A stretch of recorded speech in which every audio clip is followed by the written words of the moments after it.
मैं शेख चौधरी की तीसरी पत्नी थी। मेरे पति की उम्र लगभग 55 साल थी, लेकिन उसकी सेहत देखने लायक थी। मैं बेहद हसीन और खूबसूरत थी।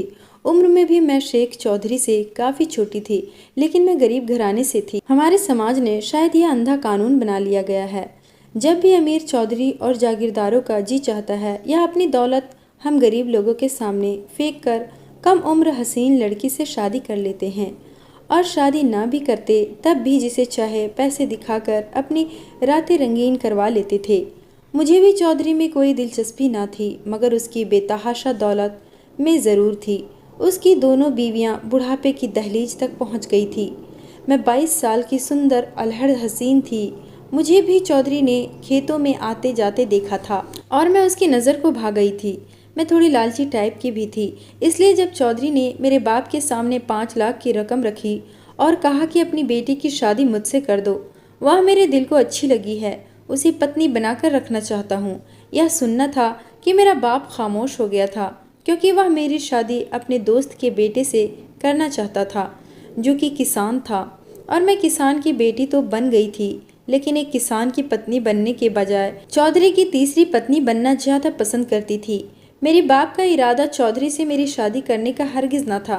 इससे पहले कि वह चौधरी को इनकार करते और मेरा यह हसीन मौका मेरे हाथ से छूट जाता, मैंने बीच में कह दिया कि मुझे इस रिश्ते पर कोई ऐतराज़ नहीं। 5 लाख की रकम शायद मेरे बाप के लिए कोई मायने नहीं रखती थी, लेकिन मेरे लिए रखती थी। जो आदमी मुझसे शादी करने के लिए 5 लाख की रकम मेरे बाप को दे सकता है, तो वह मुझे क्या कुछ नहीं दे सकता था। और मेरे बाप के दोस्त का बेटा मुझे 2 वक्त की रोटी भी पेट भर के खिला नहीं पाता। मेरी ख्वाहिश क्या पूरी कर सकता था, इसलिए मैं अपने फैसले पर खुश थी। मेरे पापा को मेरी जवाबदेही पर बड़ा गुस्सा आया था। चौधरी कहने लगा, चलो मेरा तो मसला ही हल हो गया, लड़की तो खुद ही राजी है, तो फिर शादी में देरी कैसी। असल में चौधरी हमारे गांव का नहीं था, दूसरे गांव से आया था। उसके गांव में गेहूं की कटाई होती थी और हमारे गांव में भी उसने बहुत सी ज़मीन ले रखी थी। इसलिए जब भी गेहूं की कटाई का महीना आता, उससे 15 से 20 दिन के लिए इस गांव में आना पड़ता था। और वही खेतों में उसने मुझे देख लिया और मुझ पर अपना दिल हार बैठा था। मजबूरन ही सही, लेकिन चौधरी से मेरा रिश्ता मेरे बाप को करना पड़ा था। मेरी सारी सहेलियां मेरी किस्मत पर अफसोस कर रही थी। कहने लगी, तू जवान है, खूबसूरत है, और वह बूढ़ा तेरे साथ जरा भी अच्छा नहीं लगेगा। लेकिन उस वक्त मुझे यह बात बिल्कुल बेकार नहीं लग रही थी। मुझे लगता था कि दौलत से सब कुछ मिल जाता है। फिर उस आदमी ने तो पैसे देकर मुझे खरीदा था और मुझसे मोहब्बत भी करता था। मुझे महंगी महंगी चीज़ों से सजा देगा, और ऐसा ही हुआ था। उसने मुझे सोने चांदी से पूरा सजा दिया था, मुझे रानी बनाकर रख दिया था। मुझे निकाह करने अपनी हवेली लेकर गया। उसकी दोनों पहली पत्नियां मुझे देखकर मुंह बनाने और बिगाड़ने लगी थी। वैसे तो सौतन हमेशा ही औरत को बुरी लगती है, लेकिन अगर 2 सौतने पर तीसरी सौतन आ जाए, फिर दोनों पहले सौतने में पता नहीं कहाँ से इतना प्यार उमड़ आता है। ऐसा ही मेरे साथ हुआ था कि पहले दोनों पत्नियों में काफ़ी प्यार उमड़ आया था। उन दोनों ने एक दूसरे के साथ दोस्ती कर लिया था। कुछ दिन तो मेरे दिन बड़े अच्छे गुजरे थे। शेख चौधरी ने मुझे सर आंखों पर बिठा कर रखा था, लेकिन फिर जो कुछ मेरे साथ हुआ, मैं कोई उम्र दराज औरत नहीं थी कि पति की 4 दिन की संगत से तर हो जाती, और उसने मुझे 4 दिन का प्यार देकर ही मुझसे दूरी बनाना शुरू कर दी थी।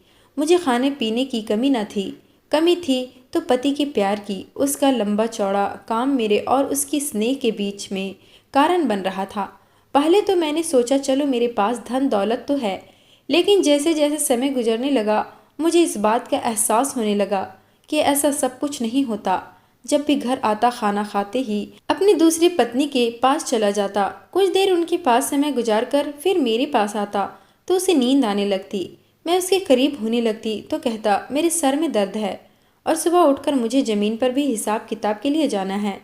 फिर कहता, मेरा सर दबा दो। मैं उसका सर दबाती और वह गहरी नींद की वादियों में सो जाता। अब मैं पूरी रात उसकी नज़दीकियों के लिए तड़पती रह जाती, और उसके बाद तो कई कई रातें घर पर आता ही नहीं था। रात को जब मेरा दिल चाहता कि मेरा पति मुझ पर अपनी मोहब्बत लुटाए, तो वह सो रहा होता। अपने जज्बातों को मैं कब तक संभाल कर रखती। जब भी उसके करीब होती, वह कहता, क्या मुसीबत है तुम्हें, सोने तो मुझे। अगर कोई ज़्यादा करीब हो तो मुझे अच्छे से नींद नहीं आती, पीछे हटकर सोया करो। वह मुझे बुरी तरह से झलका देता और पूरी रात मेरी रो कर गुजरती थी। अब तो 1 महीना गुजर गया था, लेकिन वह मेरे पास नहीं आया था। एक रात मैंने उसे साफ कह दिया कि जब आपके पास मुझे देने के लिए समय नहीं था तो मुझसे शादी क्यों की थी। मेरा यह सुनना था कि वह मुझे घूरने लगा। कहने लगा, मतलब क्या है तुम्हारा? मेरे घर पर मेरी पत्नी के हैसियत से तो कहीं ज़्यादा ऐशो आराम मौजूद है। तुम्हें क्या चीज़ की कमी है? यहाँ पर मैं उसके करीब आ गई। मैंने कहा, आपकी कमी है, मुझे आपका प्यार चाहिए। तो कहने लगा, क्या बचपना है? तुम जानती हो कि मुझ पर कितनी जिम्मेदारियां हैं। मेरी बेटियां जवान हैं, उनकी शादी के बारे में भी सोचना है, बेटी की पढ़ाई का सोचना है। बड़ा बेटा दूसरे देश जाना चाहता है, उसे वहाँ सेटल करना है। उसकी बातें सुनकर मेरा खून खौल उठा था। उसे अपनी पहली पत्नी की औलादों के बारे में फिक्र थी, तो फिर मुझसे शादी क्यों की थी? मैंने कहा, मुझे भी औलाद चाहिए। मेरा यह कहना था कि वह बड़ी गजबनाक नज़रों से मुझे देखने लगा। कहने लगा, मेरी उम्र नाना और दादा बनने की है, अपनी औलाद पैदा करने की नहीं। इसलिए यह बात दिल से निकाल दो तो अच्छी बात है। तुम्हारे पास ऐश करने के लिए सब कुछ है, इसलिए उसी से अपना दिल लगाओ तो बेहतर होगा। यह कहकर वह कमरे से बाहर चला गया था। आज तो पूरी रात कमरे में नहीं आया था। शादी को 2 महीने हो गए थे और मेरा ज़्यादातर समय अपने कमरे में ही गुजरता था। इसलिए अपना दिल लगाने के लिए मैंने घर के कामों में ध्यान देना शुरू कर दिया। किचन में जाकर जानबूझकर बावर्ची से अपनी पसंद के खाने का कहने लग जाती।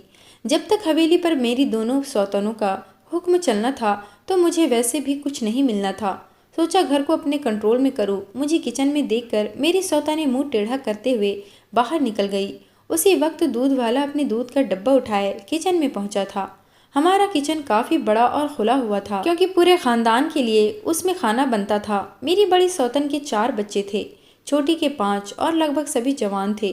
दूध वाले की जब मुझ पर नज़र पड़ी तो कुछ देर तो मुंह खोले आंखें फाड़े मुझे ही देखता रहा। नौजवान सा लड़का था, यही कोई 25-26 साल का होगा। रंगत सांवली थी। दूध देने वह हमेशा हवेली के अंदर ही आता था। किचन में आकर दूध देता और साथ में वहाँ मौजूद नौकरों के साथ बातें भी करता रहता था। काफ़ी बातूनी टाइप का था। मुझे देखकर कहने लगा, मैडम जी आप कौन हो? क्या मेहमान हो? शायद वह मुझसे इसलिए पूछ रहा था क्योंकि मैं किचन में पहली बार आई थी। मैंने कहा, नहीं, मैं तुम्हारी साहब की तीसरी पत्नी हूँ। उसका यह सुनते ही वह मुझे हैरत से देखने लगा। फिर कहने लगा, कमाल की बात है, आप इतनी छोटी उम्र के हो और मालिक ने आपसे शादी कर ली। आप इतनी प्यारी और खूबसूरत हो जी, बिल्कुल अप्सरा लगती हो, और आप मालिक से शादी कर ली। वह सीधा साधा टाइप का नौजवान लड़का था, इसलिए बिना सोचे समझे जो मुंह में आता था कह देता था। यह बात जब किचन में मौजूद बावर्ची और दूसरे नौकरों ने सुनी तो दूध वाले को डांटने लगे कि तू होता कौन है मालिक को कुछ कहने वाला। फौरन ही दूध वाला खामोश हो गया, लेकिन बार बार मुझे कनखियों से देख रहा था। वैसे तो उस लड़के में देखने लायक कोई भी चीज़ नहीं थी। अगर कुछ था तो वह उसकी आंखें थी, जो किसी के भी दिल पर उतरती थी। बादामी रंग की आंखें। उसने दूध के बड़े से पतीले में दूध डाला और वापसी के लिए पलट गया, लेकिन जैसे ही मेरे पास से गुजरा तो रुक गया। फिर धीरे से कहने लगा, बड़ा जुल्म हुआ है जी आप पर। आप और उस बूढ़े का कोई जोड़ नहीं था। हुस्न की देवी हो जी आप। यह कहकर वह तो किचन से चला गया और मैं सोच में पड़ गई थी। मैंने अपने नाश्ते का बावर्ची से कहा कि वह नाश्ता बनाकर मेरे कमरे में ही ले आए। कमरे में आकर मैंने अपने आप को आईने में देखना शुरू किया। आज मैं अपनी नज़र से नहीं बल्कि उस दूध वाले की नज़रों से खुद को देख रही थी। मुझे अपना लुक किसी अप्सरा से कम नहीं लग रहा था, जिसके हुस्न का एक जमाना दीवाना था। और फिर तो यह सिलसिला जारी सा हो गया था। वह दूध वाला जब भी आता उससे पहले ही मैं किचन में पहुंच जाती। खाने पीने के बारे में रसोइयों से पूछती रहती। दूध वाला मेरे हुस्न से शायद कुछ ज़्यादा ही इम्प्रेस हो चुका था। मुझे टकटकी बांधे देखता रहता, मेरी तारीफ करता रहता। एक बार कहने लगा, आपके माँ बाप को इस बुढ़े में क्या नज़र आया था जो अपनी हीरे जैसी खूबसूरत जवान बेटी इसके हवाले कर दी। यह बात उसने धीरे से मेरे पास आकर कही थी ताकि किचन में मौजूद नौकर न सुन ले। मैं मुस्कुराने लगी। वह दूध वाला कहने लगा, यूँ मुस्कुराया ना करे, आपके चेहरे पर पड़ने वाला डिम्पल मुझे रात को सोने नहीं देता। यह सुनकर तो मेरी मुस्कुराहट फौरन से गायब हुई थी। दिल में पहली बार धड़कनों का शोर शुरू हुआ था। यह शब्द तो आज तक मुझे मेरे पति ने भी नहीं कहे थे। मैं नहीं जानती थी कि मेरा डिम्पल किसी की नींद और चैन भी उड़ा सकता है। मैं फौरन से अपने कमरे में आ गई, अपनी अलमारी से 500 का नोट निकाला और फौरन से किचन में आकर उस दूध वाले को दे दिए। वह मुझे हैरत से देख रहा था। कहने लगा, मैडम जी मैं इसका क्या करूँगा? मैंने कहा रख लो, अपनी पत्नी बच्चों के लिए कुछ ले जाना। यह सुनकर वह हंसने लगा, कहने लगा ना मेरी पत्नी है ना बच्चे। यह कहकर उसने मेरा हाथ पकड़ा और 500 रुपये वापस मेरे हाथ पर रखकर मेरी मुट्ठी दबा दी। कहने लगा यह अपने पास रखें, मुझे इसकी ज़रूरत नहीं है। यह कहकर उसने अपना दूध का डब्बा उठाया और वहां से चला गया। उसकी बातें मुझे हैरान किया था। बेशक उसकी पत्नी बच्ची नहीं थे, लेकिन घर में कोई ना कोई तो होगा। और फिर ऐसे लोगों को अगर मालिक पैसों की इनायत करे तो कौन इनकार करता है। लेकिन यह तो मेरे पैसे मुझे ही पकड़ा कर चला गया। अगले रोज जब वह आया तो मैंने कहा तुमने पैसे क्यों वापस किए, क्या कम थे?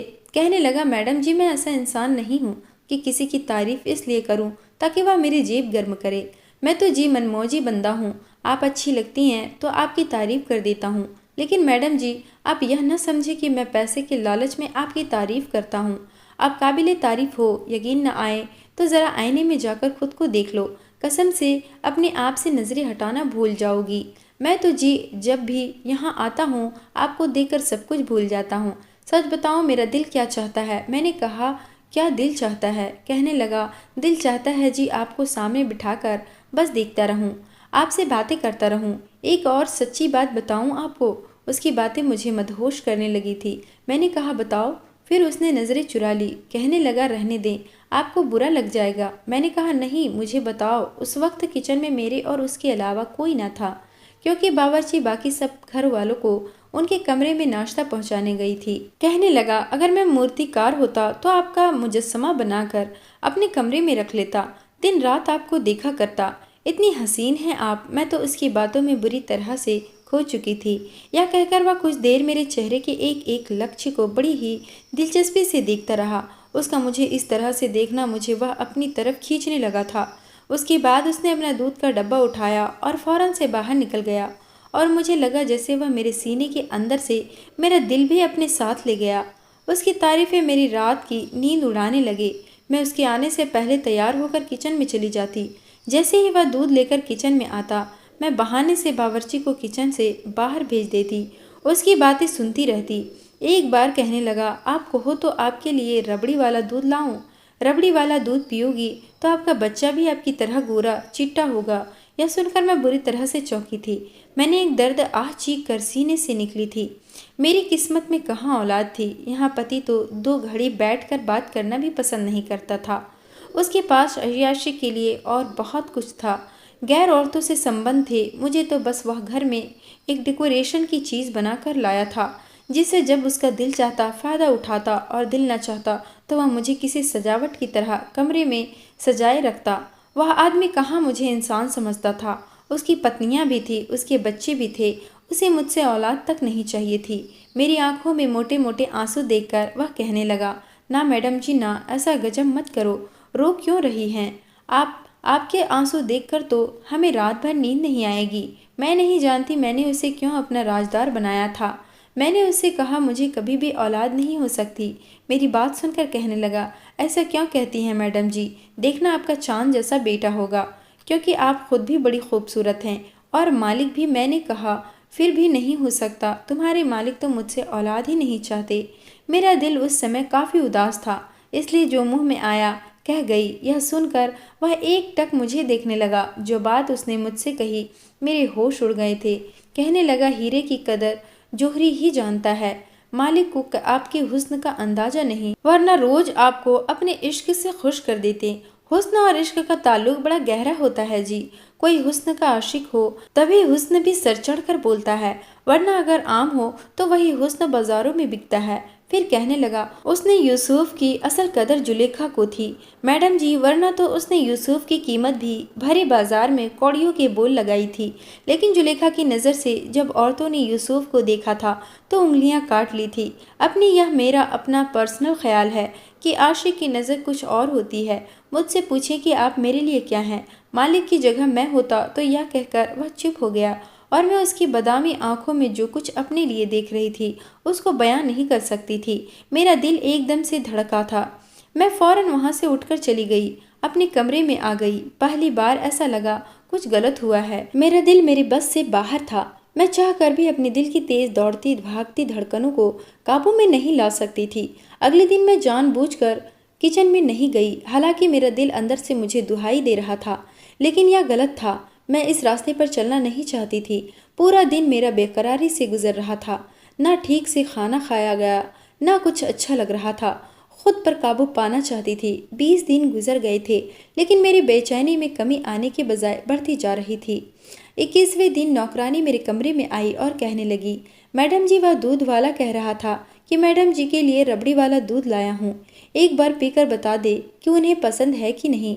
मैंने कहा, उसे कहो मेरे कमरे में ले आए। मेरी बात सुनकर वह नौकरानी जा चुकी थी। मैं शायद अपने दिल के हाथों मजबूर हुई थी। कुछ देर बाद मेरे कमरे पर दस्तक हुई और दरवाजा खुला था। सामने सिराज खड़ा था, हाथ में दूध का गिलास था, सामने खड़ा था। होठों पर हल्की मुस्कुराहट, बिखरे बाल थे और आंखों में उसका क्या था यह मैं शब्दों में बयां नहीं कर सकती थी। मेरा दिल मेरे बस से बाहर हो गया था। मेरे पास आकर उसने वह दूध का गिलास साइड टेबल पर रख दिया। कहने लगा, मुझसे कोई गलती हो गई है मैडम जी। मैंने जानबूझकर उसकी आंखों की तरफ नहीं देखा था। मैंने ना में सिर हिला दिया। कहने लगा, बस एक बार किचन में आकर सिराज को अपना दीदार करवा दिया करे जी। बस उससे ज़्यादा सिराज आपसे कुछ नहीं चाहता। अपनी हैसियत का पता है जी, मुझे भी चाह कर भी चांद को अपने आंगन में नहीं उतार सकता, लेकिन उसे देखकर आंखों का ठंडा तो कर सकता हूँ। दिन कैसे गुजरे हैं आपको अंदाजा नहीं है। यह कहकर वह रोते हुए कमरे से निकल गया था।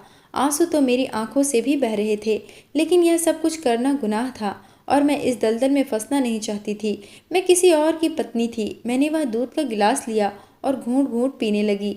बड़ी मोहब्बत से बनाया गया था। मुझे लग रहा था जैसे अब भी सिराज मेरे पास बैठा मुझसे बातें कर रहा है। अब भी मेरी आंखों से आंसू बह रहे थे। अगले दिन मैं किचन में चली गई। जब सिराज दूध लेकर आया, मुझे देखकर उसका चेहरा गुलाब की तरह खिल गया था। लेकिन अब बहुत ज़्यादा बातें नहीं करता था, बस दूध देकर चला जाता था। लेकिन मुझे टकटकी बांधे 5 मिनट तक ज़रूर देखता था। एक बार मैंने कहा, सिराज कल मेरे लिए रबड़ी वाला दूध लेकर आना। मेरी फरमाइश सुनकर उसके चेहरे पर मुस्कुराहट छा गई थी। कहने लगा, जी ज़रूर मैडम जी। अगले दिन मैंने नौकरानी से कह दिया कि अगर सिराज रबड़ी वाला दूध लेकर आए तो उसे मेरे कमरे में भेज देना। ऐसा ही हुआ। जब सिराज कमरे में आया तो मैंने उसे अपने पास अपने बेड पर बिठा लिया। मैंने कहा, मुझे तुमसे मोहब्बत हो गई है। मैं जानती हूँ कि मैं शादीशुदा हूँ, लेकिन यह शादी भी अजीब शादी है। उस आदमी ने मुझे अपने माल दौलत की तरह बेजान समझ रखा है। यह कहकर मैंने अपना हाथ रोते हुए सीधे सिराज के हाथ पर रख दिया था। मैंने कहा, सिराज मुझे अपनी मोहब्बत से भिगो दो। यह कहकर मैं उसके और करीब हो गई थी।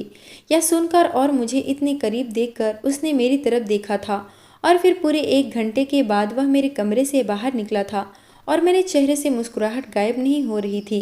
1 महीने बाद मैं उम्मीद से हो गई थी। यह खबर सुनकर शेख चौधरी बहुत शोर मचाया था। कहने लगा, मुझे नहीं चाहिए यह बच्चा। तुम डॉक्टरनी के पास जाकर इस बच्चे को गिरवा दो। मैंने कहा, नहीं, मुझे यह बच्चा पैदा करना है। मैं अपने बच्चे का कत्ल नहीं कर सकती हूँ। इस बार उसे हार माननी पड़ी थी। 9 महीने तक मैं सिराज का लाया हुआ रबड़ी वाला दूध ज़रूर पीती रही थी, लेकिन जब मुझे बच्चा पैदा हुआ तो वह सांवले रंग का था। यह देखकर कहने लगा, यह कैसा बच्चा है? ना मेरी रंग सांवला है, ना तुम सांवली हो। फिर यह बच्चा काला क्यों है? मैंने कहा, यह मुझसे क्यों पूछ रहे हो? मुझे क्या पता कि ऐसा क्यों हुआ है। लेकिन वह कहने लगा, मेरा कोई बच्चा ऐसा काला नहीं है, तो इस बच्चे का रंग काला क्यों है? तो उसे अपना बेटा मानने से ही इनकार ही हो गया था। मुझ पर शक करने लगा। कहने लगा, सच सच बता, किसका बच्चा है? मैंने कहा, यह कैसा सवाल कर रहे हो? मेरे पति तुम हो, इसलिए बच्चा भी तुम्हारा ही है। लेकिन वह कहने लगा, तुम्हारे सारे कारनामे मैं जान चुका हूँ। उसने नौकरों को बुलाया और पूछा कि मेरे अलावा इस कमरे में कौन मर्द आता है, और सबने सिराज का नाम लिया था। यह सुनकर मेरा दिल धक से रह गया था। सिराज का नाम सुनकर बच्चे को देखने लगा। कहने लगा, हाँ, इस बच्चे का रंग सिराज जैसा है, आंखें भी उसी जैसी है। यह कहने के बाद नौकरों से कहा कि सिराज को लेकर आओ, आज मैं उसे जान से मार डालूंगा। मैं उसका गुस्सा देखकर डर गई थी।